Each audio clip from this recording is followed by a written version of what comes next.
बिस्मिल्लाहिर्रहमानिर्रहीम, अस्सलाम वालेकुम। अली सलमान जी टीवी के तमाम नाजरीन को जी स्पोर्ट्स में खुश आमदीद कहता है, जहाँ पीर से लेकर जुमेरात तक रोज़ाना रात 11:05 पर हम इस महफिल को सजाते हैं आपके लिए और बात करते हैं उस दिन खेले जाने वाले मैचेस के बारे में या उस दिन से जुड़ी स्पोर्ट्स की खबरों के बारे में। और आपके इल्म है कि आज पाकिस्तान और ऑस्ट्रेलिया की टीमों के दरमियान सीरीज़ का पहला T20 मैच खेला गया और ये मैच कम और मिस मैच ज़्यादा साबित हुआ, क्योंकि T20 से घट के T10 आ गई है और T10 से अब जनाब ये T7 हो गया ये मैच, क्योंकि बारिश ने इस मैच को मुतासिर किया। खेल का वक्त जो है वो लिमिटेड हो गया, जिसकी वजह से सिर्फ 7 ओवर्स तक इस मैच को महदूद कर दिया गया। और फिर उसके बाद जो भी कुछ हुआ वो आपने देखा कि पाकिस्तान की टीम ने अच्छा कम बैक किया, पाकिस्तान ने अच्छी फाइट बैक की, लेकिन 29 रन के मार्जिन से पाकिस्तान को शिकस्त से 2-4 होना पड़ा। इस मैच को डिस्कस करेंगे, साथ साथ ICC चैंपियंस ट्रॉफी में भारत के आने या ना आने के हवाले से सवालात का सिलसिला जारी है। अभी तक बहुत ज़्यादा इबाहम है, क्योंकि 19 नवंबर को जो है वो स्केड्यूल का ऐलान भी करना है, क्योंकि डेडलाइन है जनाब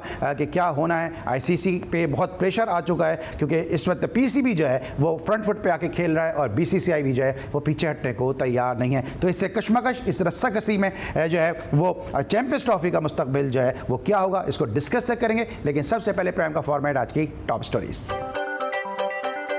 ऑस्ट्रेलिया ने पहले T20 मैच में पाकिस्तान को बासानी 29 रन से हरा दिया। 94 रन के हदफ के ताकुब में पाकिस्तानी टीम 9 विकेटों के नुकसान पर 64 रन ही बना सकी। बारिश हमारे कंट्रोल में नहीं, हमने पूरी जान लड़ाई। मैक्सवेल की बैटिंग ने मैच में फर्क डाला, मोहम्मद रिजवान। ICC ने ताहाल PCB के खत का कोई जवाब नहीं दिया। चैंपियंस ट्रॉफी का बाकायदा स्केड्यूल ना जारी होने के बायस ब्रॉडकास्टर्स भी परेशान। दूसरी जानिब चैंपियंस ट्रॉफी दुबई से इस्लामाबाद पहुंचा दी गई। 24 नवंबर तक जारी रहने वाले ट्रॉफी टूर का आगाज स्कर्दू से होगा। मेरे पास फैसले का इख्तियार होता तो मैं भारत के खिलाफ खेलना छोड़ देता, साबिक कप्तान राशिद लतीफ़। क्रिकेट एक नाजुक दौराहे पर है, इस वक्त इख्तलाफात को भुलाकर खेल को मुत्तहिद करने का मौका है, शाहिद आफरीदी। भारतीय टीम के पाकिस्तान आने से इनकार पर क्रिकेट का नुकसान है, बेहतर यही होगा कि भारतीय टीम को मेगा इवेंट से बाहर रखा जाए और उसकी जगह किसी दूसरी टीम को शामिल कर लिया जाए, मोहम्मद आमिर। भारत का खेल से खिलवाड़ जारी, भारत का क्रिकेट के बाद कबड्डी टीम को भी पाकिस्तान भेजने से इनकार। T10 लीग के लिए आज पाकिस्तानी खिलाड़ियों को NOC जारी। NOC मिलने वाले खिलाड़ियों में इमाद वसीम, मोहम्मद आमिर और उस्मान तारिक शामिल। पाकिस्तान शाहीस ने श्रीलंका को पहले 4 रोज़ा मैच में 7 विकेटों से शिकस्त दे दी। कायद-ए-आज़म ट्रॉफी के 4 रोज़ा मैच में 1.5 दिन में ही ख़त्म। कराची ब्लूज़ ने डेरा मुराद जमारी को इनिंग्स और 56 रन से हरा दिया, जबकि इस्लामाबाद ने हैदराबाद को इनिंग्स और 2 रन से शिकस्त दे दी। Chief of the year staff international squash championship 18 नवंबर से शुरू होगी। और पाकिस्तान हॉकी फेडरेशन ने नई कौमी सिलेक्शन कमेटी तश्कील दे दी। सिलेक्शन कमेटी में दानिश कलीम, काशिफ जब्बाद और M खालिद शामिल। जी नाज़रीन, आज की टॉप स्टोरीज़। और इससे पहले कि हम इन टॉप स्टोरीज़ के हवाले से भी गुफ्तगू करें अपने शो में, हमारे साथ जो आज गेस्ट मौजूद हैं। कल जब हमने शो अपना अख्तिताम किया था उस वक्त हमने कहा था आसिफ के हवाले से कि आसिफ फैसलाबाद पहुँच चुके हैं और फैसलाबाद में उनका फ़कीदुल मिसाल इस्तकबाल किया गया। और आज वहीं से जो है अपने शो को शुरू करते हैं। आसिफ पे कल शो ख़त्म किया, आसिफ पे आज शो का आगाज़ करेंगे। मेरे साथ एक ऐसे स्पोर्ट्स जर्नलिस्ट मौजूद हैं, एक ऐसे ज़बरदस्त एनालिस्ट मौजूद हैं, ऐसे ज़बरदस्त एक एंकर मौजूद हैं कि जो बोल्ड गुफ्तगू करते हैं, ब्लंट गुफ्तगू करते हैं, बड़ी शुस्ता गुफ्तगू करते हैं। और जो यंग लॉट आई है जर्नलिस्ट की, जो यंग लॉट आई है एंकर्स की, रिपोर्टर्स की, उसमें इन्होंने बड़ी तेज़ी के साथ न सिर्फ अपना नाम बनाया, मुकाम बनाया, बल्कि साथ साथ शोहरत की मनाजिल भी तय की हैं। हमारे बहुत ही अपने और सिंध स्पोर्ट्स जर्नलिस्ट एसोसिएशन के फॉर्मर प्रेसिडेंट मोहम्मद आसिफ खान साहब ने एक दफ़ा फिर इस शो को रौनक बख्शी है। शो में खुश आमदीद कहते हैं। अस्सलाम वालेकुम आसिफ भाई, कैसे हैं? वालेकुम अस्सलाम, और एक मरतबा फिर शुक्रिया आपका इतनी खूबसूरत इंट्रो का। सर आप डिजर्व करते हैं, लेकिन इससे पहले आसिफ भाई के साथ मज़ीद चिट चैट करें, आज नज़र डालते हैं आज के मैच की समरी पर। जी जनाब, ये आपके सामने इस वक्त स्क्रीन पे समरी नजर आएगी कि जो मैच ही पूरा समराइज ही रहा। 7 ओवर्स तक ये मैच रहा। 93 रन स्कोर किए 4 विकेटों के नुकसान पर। मैक्सवेल ने बड़ी उम्दाबारी खेली, 19 गेंदों पर 43 बनाए। स्टाइनिस ने 21 रन की नॉट आउट इनिंग खेली। टिम डेविड के जो PSL में भी खेल कर गए, उन्होंने 10 रन स्कोर किए। अब्बास आफरीदी ने 9 रन के बस 2 विकेटें हासिल की और जवाब में 20, 12 और 11 ये तीनों ही डबल फिगर में दाखिल होने वाले पाकिस्तान के बैटर्स रहे। इनके अलावा कोई बैटर डबल फिगर में भी दाखिल नहीं हो सका और पाकिस्तान मैच मैच 64 रन बनाने में कामयाब रहा, 29 रन से पाकिस्तान को शिकस्त हुई। पहले इस मैच को डिस्कस करेंगे कि इस मैच में पाकिस्तान की इस शिकस्त से जो है वो इस सीरीज़ पे क्या जो है वो असर होगा, किस हद तक ये सीरीज़ जो है वो असरअंदाज होगी, और ये मैच जो है बारिश से मुतासर हुआ और फिर इतना महदूद कर दिया गया। आसिफ भाई, सबसे पहले तो ये बताएं कि ये मैच जो था इसमें डिसीजन कैसा लगा आपको कि टॉस जीता, टॉस जीत के 7 ओवर में कितना फ़र्क पड़ता नहीं है, तो टॉस जीत के फिर पहले जो है फील्डिंग करिए। देखिए यही एक चीज़ थी जो रिजवान के हाथ में थी इस मैच में, टॉस। और मैं भी मानता हूँ आपकी बात कि गेंद पे इतना फ़र्क नहीं पड़ रहा, ना कंडीशन में फ़र्क पड़ रहा है। पाकिस्तान को टॉस जीतने के बावजूद फील्डिंग करने से ये हुआ कि फील्डिंग में भी आप में प्रेशर रहा, फिर बैटिंग करने आए तब भी प्रेशर रहा। कम से कम ये बेहतरी पाकिस्तान ला सकता था। बाकी 7 ओवर का मैच है तो इसमें तो डिस्कस भी करने के लिए कुछ नहीं है। कोई एक बैटर ही मैच को आग बिल्कुल एक तरफ ले जा सकता है। यही किया मैक्सवेल ने, यही किया टिम डेविड ने। तो ये मैच बस ठीक है, हो गया, लेकिन इसको जल्दी जल्दी अपने सिस्टम से निकालें और सिडनी की तैयारी करें। क्योंकि जिस तरह बार बार बात होती है रिजवानी कप्तानी के हवाले से, तो आपको लगता है अकेले रिजवान का ही डिसीजन होगा कि टॉस जीते हैं पहले फील्डिंग करें, या वहाँ पे गिलेस्पी भी मौजूद है, टीम मैनेजमेंट पूरी मौजूद है? नहीं, बिल्कुल नहीं, बिल्कुल नहीं। रिजवान का डिसीजन तो हो नहीं सकता, ये तो पूरी टीम का डिसीजन है। इसमें टॉस जीतकर बैटिंग कर लेता पाकिस्तान तो शायद कुछ और सूरत हाल होती, लेकिन अब तो खैर ऑल सेड एंड डन। अच्छा, मैक्सवेल की बैटिंग को थोड़ा सा, क्योंकि मैक्सवेल हमने देखा वनडे में इतने ज़्यादा जो है कामयाब नहीं रहे, लेकिन T20 लगता है कि उनका कप ऑफ टी है। बिल्कुल, T20 में आपको अभी वनडे से ही देख लें, अफगानिस्तान के खिलाफ जो उन्होंने इनिंग खेली थी उसकी वजह से तो इनको डर जाना चाहिए था कि वो तो एक टांग का मैक्सवेल था, ये तो 2 टांगों का मैक्सवेल है। तो इसमें जो अपना इस्तेमाल किया सुई चिटिंग, उस जरा सा बॉलर्स को थोड़ा सा, लेकिन खैर ठीक है, मैं 7 ओवर का मैच है ना, तो इसमें कुछ भी हो सकता है। इसमें एक लम्हा भी बहुत है सोचने के लिए, कुछ तो इस तरह का हो जाता है। चलिए ठीक है। आसिफ भाई हमारे साथ मौजूद है, लेकिन मैंने जिस तरह पहले कहा कि कल का शो हमने आसिफ पे ख़त्म किया था, और आज हमारे साथ एक आसिफ नहीं बल्कि आसिफ स्क्वायर मौजूद हैं। मेरे साथ एक ऐसी ज़बरदस्त शख्सियत मौजूद है कि जब अपने दौर में क्रिकेट खेलते थे तो इनको आउट करना जो था वो जुए शीर लाने के मुतारादिफ होता था।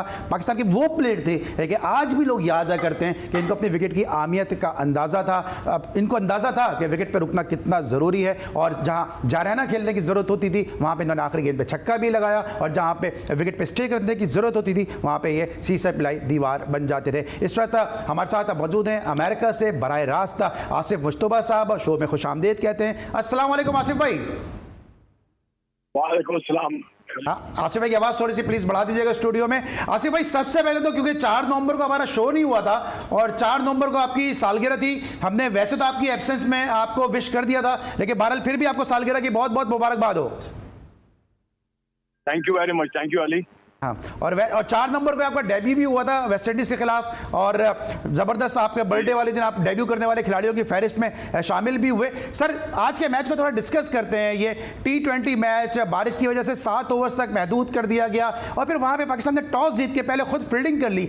आप खुद प्रूवन कैप्टन रहे हैं फर्स्ट क्लास क्रिकेट के, बड़े प्लेयर आपने प्रोड्यूस किए हैं। ये 7 ओवर में कितना फ़र्क पड़ जाता है कि जो पाकिस्तान ने टॉस जीत के बजाय इसके बैटिंग करता खुद फील्डिंग कर ली? कोई फर्क तो हाथ से पड़ता है, लेकिन डेफिनेटली उन्होंने कोई प्लानिंग तो की होगी ना किसी सूरत में भी। 7 ओवर्स में हम क्या कर सकते हैं, या उनके पास वो अपनी मेरे ख्याल में बॉलिंग जो स्टैंड हमने वनडे में दिखाई थी, उस बॉलिंग स्टैंड को देखते हुए उन्होंने कहा कि हम 7 ओवर्स में कम से कम रन दें और चेस कम से कम करना पड़े। तो ये पॉसिबिलिटी हो सकती है। उन्होंने अपनी पहले उन्होंने एनालाइज किया कि कौन सी चीज़ उनकी स्ट्रांग है इस वक्त, तो उन्हें बॉलिंग पे रिलाय करते हुए पहले बॉलिंग कर ली होगी, मेरे जो जहाँ तक समझ में है बात आती है। अच्छा आसिफ भाई, बतौर बैट्समैन, क्योंकि आपने पाकिस्तान के लिए शारजाह में मुझे याद है बैक टू बैक बतौर ओपनर सेंचुरीज भी स्कोर की हैं, जब ये 7 ओवर का मैच हो जाता है या मैच थोड़ा सा शॉर्टर हो जाता है, तो ये बैट्समैन पे कितना प्रेशर लेकर आ जाता है? इसमें प्रेशर तो एक्चुअली किसी भी उस तरह के 7 ओवर में आपने क्या उसमें आप कोई ऐसा चीज करते, बैट्समैन ने बदला है, बैट ही घुमाना होता है ताकि मैक्सिमम से मैक्सिमम रन किए जा सके, ठीक है। और दूसरी जो चीज होती है वो ये होती है कि बॉलर्स क्या है कि वो कम से कम रन दें, ये सब चीजें होती हैं। तो इसमें आप जो है वो कोई भी ऐसी चीज कर सकते हैं, कोई भी चीज किसी भी जा सकती है। 7 ओवर्स में किसी को भी कोई भी मैच जीत सकता है, इसमें कोई ऐसा मतलब मेरा ख्याल इशू नहीं है कि हम इसको कि पाकिस्तान ने पहले बैटिंग कर ली है बाद में बैटिंग कर ली। 7 ओवर गेम है, किसी तरफ भी टर्न हो सकता है, वो ऐसी बात नहीं है। ठीक है, उसको इसमें ऐसे परेशानी की बात नहीं है। ठीक है। अच्छा, बैटिंग की तो बात करें आसिफ भाई, मोहम्मद आसिफ खान भी मेरे साथ मौजूद हैं, आज दोनों ही आसिफ मेरे साथ मौजूद हैं। तो स्टूडियो में जो आसिफ भाई हैं उनसे ज़रा पूछ लेता हूँ मैं, ये बाबर आजम का जो खिलाना है तो 7 ओवर के मैच में, क्योंकि हम सब जानते हैं बाबर थोड़ा टाइम लेते हैं, उसके बाद नंबर 3 पे भेजना, क्या राय रखते हैं आप? बाबर को अगर नंबर 3 से नीचे खिलाते तो फिर तो वो बिल्कुल ही कारआमद नहीं होता, लेकिन बाबर के रिप्लेसमेंट नहीं है ना आपके पास। एक नया लड़का तो आपने खिला लिया उस्मान, आज अगर 2 नए लड़के खिलाते, नए से सलमान आगा का भी डेब्यू होता T20 का। खैर सलमान आगा तो वनडे खेलता आ रहा है, लेकिन उस्मान ने पहला मैच खेला था इस सीरीज का, इस टूर का, तो उस्मान की जगह उस्मान से बड़ी ज़्यादा उम्मीदें थी 7 ओवर के मैच में। लेकिन अगेन जो आसिफ भाई ने कहा कि 7 ओवर का मैच है, इसको अपने सर पे इतना सवार ना करें, इस तरह का गेम कहीं भी जा सकता था, कोई एक परफॉर्मेंस मैच को आगे पीछे कर सकती है। अच्छा आसिफ भाई, एग्री करते हैं इस बात पे कि बाबर आजम को 7 ओवर का मैच खिलाना चाहिए था, और अगर खिला भी रहे थे, पता नहीं कौन सी ऐसी मजबूरी है कि खिलाना बनता था, तो अभी नंबर 3 पे भेजते?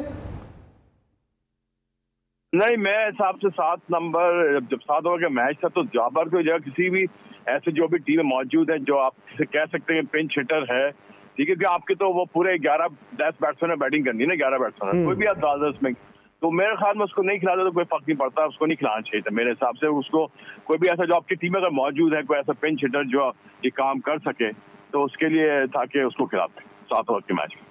तो आसिफ भाई, आपको क्या लगता है कि हम क्यों जो है वो सिचुएशन को देख के, कंडीशन को देख के, अपोनेंट को देख के हम टीम नहीं बनाते हैं? क्योंकि मुझे याद है कि आपने ऑस्ट्रेलिया में 5 एक रोज़ा मैचेस खेले और 5 में से 4 मरतबा आप नॉट आउट रहे, क्योंकि सिचुएशन को आप समझते थे, तो आपसे बेहतर कोई बता नहीं सकता ये बात।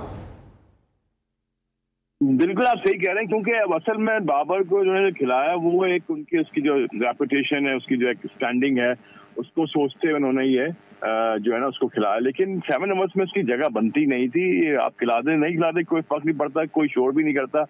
मेरे ख्याल में जो प्रेशर है ना, इसकी वजह से जो प्रेशर, आउटसाइड प्रेशर जो पड़ता है कि इसको बाबर को ड्रॉप कर दिया, तो वो उसकी वजह से मैनेजमेंट ने इसको खिला लिया, वो उन्होंने, और कोई बात मेरी समझ में नहीं आती। ठीक है, आसिफ भाई स्टूडियो में हमारे साथ मौजूद। आसिफ भाई, क्विकली मुझे ब्रेक पहना है, आपको नहीं लगता बाबर को खुद भी इस तरह के मैचेस को अवॉइड कर देना चाहिए, क्योंकि उनको भी अपना गेम प्लान पता है, खुद भी कहते हैं कि मैं टाइम लेता हूँ थोड़ा आगे? लेकिन फिर बाबर है, फिर रिजवान भी उसी टाइप का प्लेयर है, बाबर को अगर नहीं खिलाते, उनकी जगह किसी और को खिलाते तो उमैर यूसुफ होता। उमैर यूसुफ का भी आपको स्टाइल ऑफ प्ले पता है, और हसीब को नंबर इतना लोअर में भेजा है। हसीब देखिए, ये सारे के सारे आउट ऑफ टच है ना बच्चे, पहला मैच खेल रहे हैं, तो इनसे शिकायत कोई नहीं। लेकिन बाबर को अगर नहीं खिलाते या 11 में रखते और बैटिंग नहीं कराते तो भी बेसूद है। बाबर को बाहर ही बिठाना सूदमंद है, लेकिन उसका रिप्लेसमेंट फिर मुझे बताइए ना कौन होता। ठीक है, लेकिन बाबर को खिलाने ना खिलाने से कोई फर्क भी नहीं पड़ा, क्योंकि बाबर ने ना इतनी बॉलें कंज्यूम की, ना इतने रन स्कोर किए। आने वाले बैटर्स ने अपनी जिम्मेदारी का मुजाहरा नहीं किया, सिर्फ 3 ही बैट्समैन जो थे वो डबल फिगर में दाखिल हो सके। ये एक बड़ा अलार्मिंग साइन है, और यही 29 रन से जो पाकिस्तान की शिकस्त है, इसका 22 भी बना। ब्रेक लेंगे, और जब ब्रेक के बाद वापस आएंगे तो ज़बरदस्त स्टाइलिश बैट्समैन आसिफ मुस्तफा साहब, ज़बरदस्त एंकर और एनालिस्ट आसिफ खान साहब हमारे साथ आप मौजूद होंगे। मिलते हैं छोटे से ब्रेक के बाद।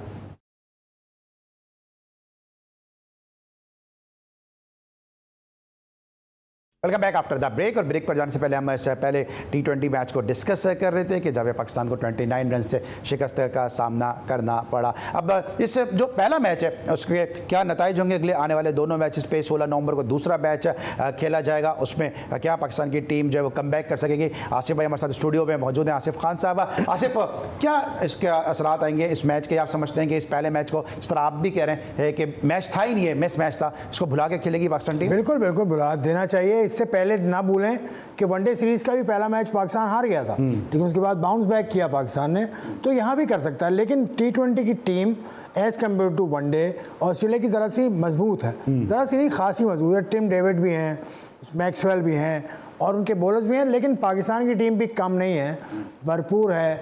और अब सिडनी में मुकाबला होगा, सिडनी में ज़रा सा बाउंस होता है ज़्यादा। अगर ड्रॉप एंड पिच नहीं है तो सिडनी पिच पाकिस्तान को सूट करेगी।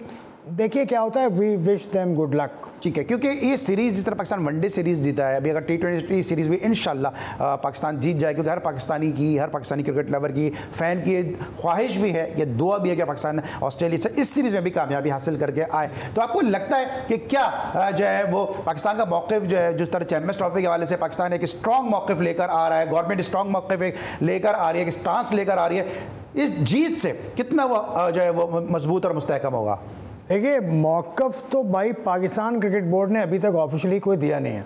ये मैं आपसे इख्तलाफ करता हूँ कि पाकिस्तान क्रिकेट बोर्ड कोई मौक़िफ़ दे रहा है। आप पढ़ रहे हैं खबरें, मैं भी पढ़ रहा हूँ। ज़राए पाकिस्तान क्रिकेट बोर्ड अगर बिल्कुल क्लियरली मीडिया के सामने नहीं आ सकता, पाकिस्तान के मीडिया के सामने, तो दुनिया के मीडिया को किस तरह से फेस करेगा मुझे नहीं पता। कि मैं आपसे इख्तलाफ करते हुए ये बात कर रहा हूँ, लेकिन फिर भी पाकिस्तान क्रिकेट बोर्ड का जो भी मौक़िफ़ है, पाकिस्तान हुकूमत का जो भी मौक़िफ़ है, मैं तो उसके साथ हूँ। पाकिस्तान जो कहता है कि इंडिया को आना चाहिए, बिल्कुल आना चाहिए, लेकिन इसमें भी पाकिस्तान क्रिकेट बोर्ड की कमियां हैं। रिसेंटली अगर आप देखें, पिछला जो एशिया कप हुआ उससे पाकिस्तान का मौक़िफ़ क्या था? आखिर में पाकिस्तान का मौक़िफ़ क्या रह गया कि हाँ जी हम खेल लेंगे। अभी कल नजम सेठी साहब जो साबिक सरबराह हैं पाकिस्तान क्रिकेट बोर्ड के, उनको एक टीवी चैनल पे मैंने सुना, वो कहते हैं कि वो मेरी तजवीज़ थी जिस पर हाइब्रिड मॉडल गया। तो बस तजवीज़ आपकी थी, तो फिर तो इसका मतलब पाकिस्तान क्रिकेट बोर्ड का ये मौक़िफ़ था। तो पाकिस्तान क्रिकेट बोर्ड की जो एतराफ़ है पाकिस्तान के साबिक चेयरमैन का, ये पाकिस्तान क्रिकेट बोर्ड के ख़िलाफ़ जा सकता है ICC में केस, जो पाकिस्तान अभी अपना बिल्ड कर रहा है, बड़ा अच्छा बिल्ड कर रहा है। भारतीय क्रिकेट बोर्ड के ख़िलाफ़ है, उनके स्टांस के ख़िलाफ़ है कि वो पाकिस्तान नहीं आते।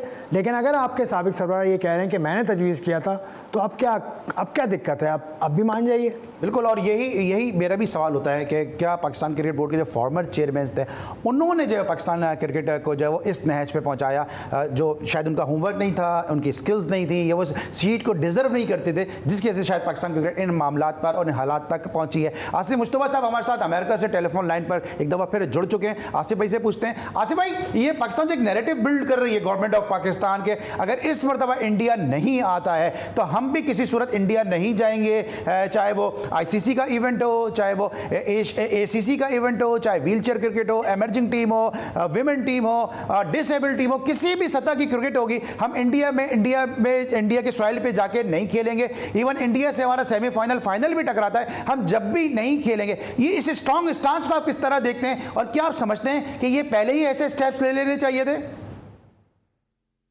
देखिए, अभी तो ये सिर्फ बातें हैं, ठीक है। जब ये प्रैक्टिकली इन्फोर्स होंगी तो फिर हम इस पे कोई बयान दे सकते हैं, लेकिन ये अगर ऐसी बातें कर रहे हैं और इस पे ये स्टैंड फर्म करते हैं तो बड़ी अच्छी बात है। लेकिन मैं नहीं समझता कि ऐसा हो सकेगा। हम ये बातें पहले भी कर चुके हैं, बहुत चीजें हो चुकी हैं, लेकिन अभी तक कोई इस पर प्रैक्टिस नहीं किया। लेकिन होप करते हैं कि इस दफा ये हो जाए। इसकी ना होने की वजह यह है, जो मेरे समझ में आता है सबसे, और सभी समझते हैं, कि अगर आप इस तरह अगेंस्ट जाएंगे तो आपको सबसे पहले अपने फाइनेंशियल लॉसेस के लिए तैयार रहना चाहिए।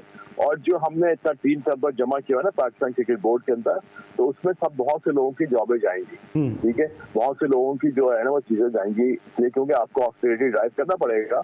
तो पैसे नहीं आएंगे तो कहाँ से आप उन सबको इतने खर्चे कर सकते हैं? जो ये डोमेस्टिक क्रिकेट कराते हैं या जो चीजें कराते हैं बगैर स्पॉन्सरशिप के, तो आप कैसे करेंगे? तो बहुत सारी चीजें हैं जो उनको सोचनी पड़ेंगी इस चीजें करने के लिए। लेकिन अगर आपको हमें अपनी इज्जत प्यारी है तो डेफिनेटली जो हमने अभी स्टांस लिया हुआ है या लेने की कोशिश सोच रहे हैं, तो बिल्कुल यही स्टांस है कि हमें सबक देना चाहिए। ठीक है, आप नहीं खेल रहे, हम भी नहीं खेल रहे आपके, हम हर दफा आपके पास आके खेलते रहे। आपने हमेशा, अगर आपको इन्होंने नहीं खेलना था पहले से, ये थोड़ी कि ये चीजें पहले से मना कर रहे हैं। ये तो जब चैंपियंस ट्रॉफी अवार्ड की गई थी पाकिस्तान को, उस वक्त इंडिया करते थे कि भाई हम नहीं खेलेंगे वहाँ पे। तो ये जानबूझ के इस तरह की जानबूझ करते, पहले मना करते हैं कि हम नहीं खेलेंगे राइट हो गए, एंड मौके पे 2 महीने पहले 3 महीने पहले बना। ये पॉलिटिक्स को लाना आप सब जानते हैं, हम सब कह रहे हैं, बिल्कुल गलत बात है। लेकिन हमें स्टैंड इस पे लेना चाहिएगा और हमें नहीं खेलना चाहिए अगर वो नहीं आते। ठीक है, नहीं आते तो हम ले सके तो ठीक है, नहीं आते तो नहीं खेलना चाहिए हर पाकिस्तानी की यकीनी तौर पे, ये दिल की आवाज़ है। लेकिन आसिफ भाई, जो आसिफ मुश्तबा साहब कह रही है बात है कि पाकिस्तान को लॉस होगा, ठीक है, पाकिस्तान को अगर 60%, 70% लॉस होता है तो 20%, 30%, 25% BCCI को भी तो लॉस होगा ना, क्योंकि उनको भी पता है कि पाकिस्तान से खेलते हैं तो रेवेन्यू जनरेट होता है, उनकी रणजी ट्रॉफी हो जाती है, IPL हो जाती है। इवन अभी न्यूजीलैंड के खिलाफ सीरीज वो गो के हार गए, किसी और मुल्क से भी खेलते हैं तो इतना रेवेन्यू जनरेट नहीं होता है। देखिए, रेवेन्यू जनरेशन के हवाले से मैं, भारत के एक बड़े सहाफ़ी हैं जो हर पाकिस्तानी चैनल पे नज़र आते हैं आजकल, वो कह रहे थे कि रेवेन्यू ICC के रेवेन्यू से भारतीय क्रिकेट बोर्ड नहीं चलता। उन्होंने ये कहा कि भारतीय क्रिकेट बोर्ड के अपने ज़राए हैं, बहुत ज़राए हैं, उनकी जो एसोसिएशंस हैं वो बहुत ज़्यादा मजबूत हैं और वो सेल्फ जनरेट करती हैं पैसा। तो ये बात अगर उनकी मान ली जाए तो पाकिस्तान क्रिकेट बोर्ड का मौक़िफ़ कमज़ोर पड़ता है। ये बात अगर वो ठीक कह रहे हैं तो उन्होंने ऑस्ट्रेलिया को भी इसमें शामिल किया, इंग्लैंड क्रिकेट बोर्ड को भी इसमें शामिल किया, लेकिन पाकिस्तान की तरफ हम देखते हैं अब डोमेस्टिक क्रिकेट हो रही है, आजकल फर्स्ट क्लास का इवेंट हो रहा है। आप ये मुझे बताएं, कोई कहीं कमेंट्री आप सुन रहे हैं उसकी, कहीं आप उसकी लाइव स्ट्रीमिंग तो खैर आप देख ही लेंगे कहीं ना कहीं, लेकिन इससे पहले जो फर्स्ट क्लास हुआ ना उसको टेलीकास्ट किया गया। तो पाकिस्तान क्रिकेट बोर्ड और ना स्पॉन्सर्स का सिलसिला है, ना ग्राउंड की आज सूरत हाल देखो जो मीरपुर ख़ास से मैच हुआ कराची ब्लूज़ और डेरा मुराद जमाली का, 50 रन पे पहली इनिंग में और 51 रन पे दूसरी इनिंग पे आउट हो गई। उसके अलावा एक और मैच KRL पे, उसकी पिच की कंडीशन आपको पता है कितना वहाँ पर एक दिन और 1 घंटे में मैच खत्म हो गया वहाँ पे। तो भाई यह सूरत हाल है डोमेस्टिक की। तो पैसा तो बहरहाल आपको चाहिए, ना सिर्फ क्रिकेट बोर्ड के इंतज़ाम चलाने के लिए, वो तो एक अलग किस्सा है, लेकिन क्रिकेटर्स के इंतज़ाम चलाने के लिए अभी हाल ही में जितना सब कुछ हुआ, इमर्जिंग कप में जब जा रही थी पाकिस्तान की टीम, मेंस टीम, उसको डेलीज नहीं मिली। विमेंस टीम जो जा रही थी एक इवेंट खेलने अभी 2 माह पहले कराची के नेशनल स्टेडियम में, उसको डेलीज नहीं दी गई। तो भाई बहुत सारे मसाइल हैं, पैसा is important but very important. ठीक है, लेकिन आसिफ भाई जब ये चैंपियंस ट्रॉफी की बात हो रही है तो आपको क्या लगता है कि जिस तरह भी हम बात कर रहे हैं कि पाकिस्तान का मौक़िफ़ जो है वो ये है कि हम अब इंडिया से कहीं पे भी किसी सूरत में भी नहीं खेलेंगे, तो क्या आपको लगता है कि पाकिस्तान क्या इस तरह आइसोलेट नहीं हो जाएगा, क्योंकि दीगर ममालिक की जो लॉबिंग है, जो सोशलाइजेशन है, वो तो BCCI के साथ है? सही कह रहे हैं आप, उसमें यही तो मैं बताया आपको कि मैंने आपको ये बता रहा हूँ कि बहुत मुश्किल डिसीजन है ये, क्योंकि आपको सारी चीजें देखनी पड़ेंगी, इसमें जज्बात भी देखने पड़ेंगे, अपने फाइनेंशियल पोजीशन भी देखनी पड़ेगी, हर तरीके से उसका एक बीच का रास्ता हमें निकालना पड़ेगा। अगर हम ये नहीं खेलते मैचेस जो भी हैं, तो इसमें जो ज्यादा नुकसान है पाकिस्तान है, क्योंकि पाकिस्तान का नुकसान जो है वो BCCI से नहीं होगा, जैसे आपने कहा अर्ज किया कि जो दूसरी बोर्ड थी वो भी फिर जो है ना रिलेक्टेंट, वो थोड़ी सी आहिस्ता से पीछे हट सकती हैं, क्योंकि प्रेशर होता है BCCI के, Indian cricket board is very strong, तो अपने उनको वो अब कॉम्प्रोमाइज कर सकते हैं उस चीज के ऊपर कि पाकिस्तान से भी आप अपने जो टाइज हैं वो हल्के रख लें या कम कर लें, तो ये हो सकता है। तो सारी चीजें सूरत जो स्टॉक होल्डर्स हैं वो देख रहे होंगे, तो सारी चीजें जज्बात पे नहीं देख रहे होंगे, और भी चीजें होती हैं, लेकिन अगर हमें अपनी हिम्मत इतनी है कि हम सस्टेन कर सकते हैं, तो why not we should to go कि हमें नहीं खेलना चाहिए मैच। ठीक है, लेकिन यहाँ पे कहीं ना कहीं भी आसिफ खान साहब भी बात कर रहे थे कि जो पाकिस्तान के फॉर्मर चेयरमैन हैं उनका भी बड़ा इंपॉर्टेंट रोल रहा है, कि अभी रमीज राजा साहब खुद आपके साथ काफ़ी क्रिकेट उन्होंने खेली है, आपके साथ ड्रेसिंग रूम भी उन्होंने शेयर किया है, जब बतौर चेयरमैन वो ये बात करते हैं कि इंडिया अगर हमारी सपोर्ट ना अगर हमारी क्रिकेट खत्म हो जाए, इस किस्म के स्टेटमेंट से भी पाकिस्तान का केस कमज़ोर नहीं होता और इंडिया का मौक़िफ़ जो है वो मजबूत नहीं होता? नहीं, बिल्कुल सही बात, हमें थोड़े से अल्फाज का चुनाव देखभाल करना चाहिए। आप उनको रमीज राजा ने ये बोला है तो उनको देखा जाएगा वो क्या बोलना चाह रहे हैं, उनका मकसद क्या है, उस चीज को कैसे लिया जाएगा, तो वेरी इंपॉर्टेंट पार्ट प्ले करती है। हमें जो भी बात करनी चाहिए मीडिया के ऊपर तो बहुत सोच समझ करिए, और ये अगेंस्ट ऑफकोर्स जाएगा, क्योंकि वो कहेंगे जी आपका चेयरमैन ये बात कर रहा था, हम क्या करें। ठीक है, आसिफ भाई आखिरी सवाल है, क्योंकि आप डोमेस्टिक के आदमी हैं, डोमेस्टिक में आपके बड़े रन्स के अंबार हैं, ये पाकिस्तान की डोमेस्टिक क्रिकेट का स्टैंडर्ड आप किस तरह देख रहे हैं? क्योंकि अब तो कोई इंटरेस्ट ही नहीं है। एक ज़माने में एक रेडियो पे 5 मिनट का अपडेट आती थी और लोग जो है वो रश लगा के उस अपडेट को सुना करते थे, और अब डोमेस्टिक का कोई टीवी पे भी कोई खबर नहीं है, लाइव स्ट्रीमिंग पे भी नहीं है, सिर्फ एक छोटे से जो उनका ग्रुप है उसमें खबर आ जाती है। बात यह है कि अब जो पाकिस्तान क्रिकेट बोर्ड है वो चलेगी क्वांटिटी के ऊपर क्रिकेट को, जो कि बहुत ही बुरी चीज है। क्वालिटी की तरफ ध्यान नहीं दे रहे हैं। जो खबरें मुझे मिली है तो बहुत ही शर्मनाक ही, मुझे 40 साल पहले वाले क्रिकेट को लेकर फर्स्ट क्लास क्रिकेट जो होती थी उस तरह की जो फैसिलिटी दो की गई वो नजर आई है, तो वो अब जाने के बाद हर एक को उस पर ऑन बोर्ड ले लें, चाहे वो इस काबिल हो या ना हो। तो दैट इज बहुत ही रॉन्ग मैसेज और बहुत ही रॉन्ग तरीका है पाकिस्तान क्रिकेट बोर्ड का कि हर एक को फर्स्ट क्लास क्रिकेट का स्टेटस दिया जाए, इवन सेकंड रीजन का भी दिया जाए। वो बहुत मतलब एक डेवलपमेंट लीग टाइप की होनी चाहिए, जो ऐसे प्लेयर हो उनको आप डेवलप करें, उनको उनके लेवल पे खिलाएं ताकि वो इम्प्रूव करें। आप देना जुमार जल का बताया, आपको आप खिलाने कराची की 350 का ऑडियो, तो उनका मोटिवेशन जो है ना खत्म हो जाता है, कहता है हम तो हारते, हम तो कुछ कर नहीं सकते। तो उनको उनके लेवल में खिलाएंगे तो वो लड़ेंगे आपस में, फिर इम्प्रूव करेंगे। पता नहीं कौन से जाहिल लोग क्रिकेट बोर्ड में बैठे, मेरे समझ नहीं आता, बिल्कुल कोई समझ नहीं आती उनको। ठीक है, thank you so much. Asif Mushtafa साहब हमारे साथ मौजूद थे और बात कर रहे थे पाकिस्तान क्रिकेट के डोमेस्टिक स्ट्रक्चर के हवाले से, हम इनके वक्त निकाला। लेकिन जो बात आसिफ भाई ने की है उसको मैं आसिफ खान साहब से भी कंटिन्यू करूंगा और बड़ा अच्छा पॉइंट रेज किया आसिफ ने कि कोई खबर ही सामने नहीं आती है तो पाकिस्तान क्रिकेट बोर्ड का जो मीडिया डिपार्टमेंट है वो क्या कर रहा है, जो पहले से मीडिया में लोग मौजूद हैं वो क्या कर रहे हैं, क्योंकि हर सीरीज़ में हम नए नए लोग देखते हैं जो प्रेस रिलीज दे रहे होते हैं, उससे पहले उनका मीडिया में इतना नाम भी नहीं सुना होता, तो इतना क्यों जो है वो फॉर ग्रांटेड मीडिया को लिया जा रहा है, इस पर बात करेंगे एक छोटे से ब्रेक के बाद।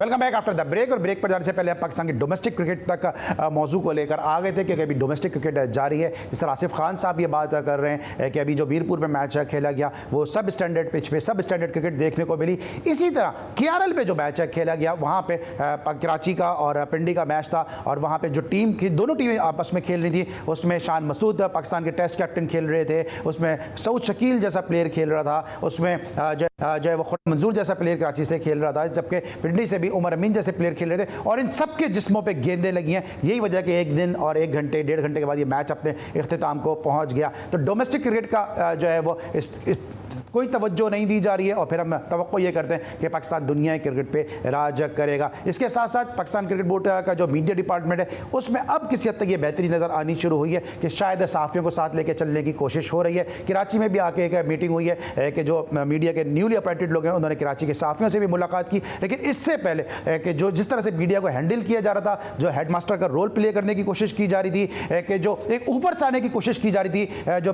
PCB के जो मीडिया डिपार्टमेंट के सरबराह हैं उनकी जानिब से, उसने शायद किसी हद तक इन कोशिशों को सबूताज भी किया। और पसंद नापसंद पे मीडिया कार्ड बनाना, मोहसिन अली जैसे सीनियर जर्नलिस्ट का मीडिया कार्ड ना बनाना, यकीनी तौर पे इसने भी पाकिस्तान क्रिकेट बोर्ड के मीडिया डिपार्टमेंट को जो है वो दूर किया है मीडिया से। आसिफ क्या कहेंगे तमाम तर पॉलिसी से, आप खुद सबके आई विटनेस से जो कुछ होता रहा है? देखिए मेरे साथ तो अभी तक ऐसा कुछ भी नहीं हुआ। नहीं, मैं बात कर रहा हूँ, मैं पर्सनल बात नहीं कर रहा, मैं हैसुल कौम वाली बात है ना कि एक इज्तिमाई कलेक्टिव बात हो रही है। देखिए कराची का जो मीडिया डिपार्टमेंट है वो तो जीरो है, कोई है ही नहीं मीडिया में। आमिर सिद्दीकी हैं, बहुत अच्छा काम कर रहे हैं, अयूब उनको असिस्ट करते हैं, बस ये 2 ही लोग हैं। बाकी लाहौर से आ जाते हैं शकील खान साहब, लाहौर में रहते हैं शकील भाई, लाहौर में रहते हैं या पिंडी में रहते हैं? लाहौर में रहते हैं, आई एम सॉरी। तो लाहौर से शकील साहब आ जाते हैं, वो असिस्ट करते हैं। कोई इवेंट कराची में बड़े अरसे से हुआ नहीं, जब होता है तो ये मामला हमारे सामने आते हैं, लेकिन एज सच मीडिया कौन रोकता है, कौन किसको कार्ड बनना चाहिए, किसको नहीं बनना चाहिए, तो शकील साहब ने जिम्मेदार इसके। तो ये मामला तो आप जाने, आपका इदारा जाने कि क्यों ऐसी बातचीत है। लेकिन आप भी तो यार बहुत कड़वा बोलते हैं ना PCB के खिलाफ। देखें, जो देखता हूं वही कहने का आदी हूं, इसलिए शहर का सबसे बड़ा फसादी हूं। अभी जॉन एलिया की कुछ दिनों पहले बरसी बनाई गई, उनका बड़ा जबरदस्त शेर है, अगर आप अच्छा करेंगे तो हम अच्छा क्यों नहीं बोलेंगे, लेकिन अगर आप प्लेयर्स, आपका काम है क्रिकेट खिलाना, हमारा काम है क्रिकेट दिखाना, आसिफ भाई का काम है क्रिकेट बताना, अगर आप क्रिकेट खिला के छुपाएंगे प्लेयर्स को हमसे तो फिर आपके प्लेयर प्रेजेंटेशन सेरेमनी में यही कहते नजर आएंगे हम मैच हार गए, हमें बहुत खुशी है कि मैच हार गए। क्रिकेट तो दिखाई है ना। पाकिस्तान क्रिकेट बोर्ड के डोमेस्टिक डिपार्टमेंट से, जिसके सरबराह नियाजी साहब हैं, उनसे शिकायत मुझे यही है कि आपने क्रिकेट को दिखाना बंद कर दिया। इससे पहले हमने खुद कमेंट्री की है, क्वेटा तक मैं गया हूं और अली भी मेरे साथ थे, भट्टी साहब थे, गफार थे और भी बहुत डोमेस्टिक के मैचेस की कमेंट्री होती थी। कहने का ये मकसद है कि डोमेस्टिक के मैचेस की इतनी अहमियत थी। अभी पिछला सीज़न गुजर गया पूरा, हम जाके ग्राउंड से मैच देखते रहे, कभी स्टेट बैंक जा रहे हैं, कभी UBL, कभी नेशनल बैंक, लेकिन टीवी पर नहीं आ रहा मैच।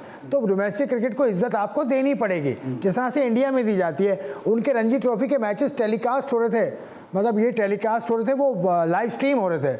उनका जो सिस्टम है डोमेस्टिक का वो बिल्कुल व्यवस्थित है, जो उनका कॉन्स्टिट्यूशन है उसके अंदर, उसको जय शाह भी नहीं ला सकता। लेकिन यहाँ तो जो भी आता है वो डोमेस्टिक क्रिकेट को सबसे पहले झाड़ू फेरता है। तो यहाँ क्रिकेट बोर्ड, ये पाकिस्तान क्रिकेट बोर्ड नहीं है, ये क्रिकेट बोर्ड है मोहसिन नकवी का आज की तारीख में।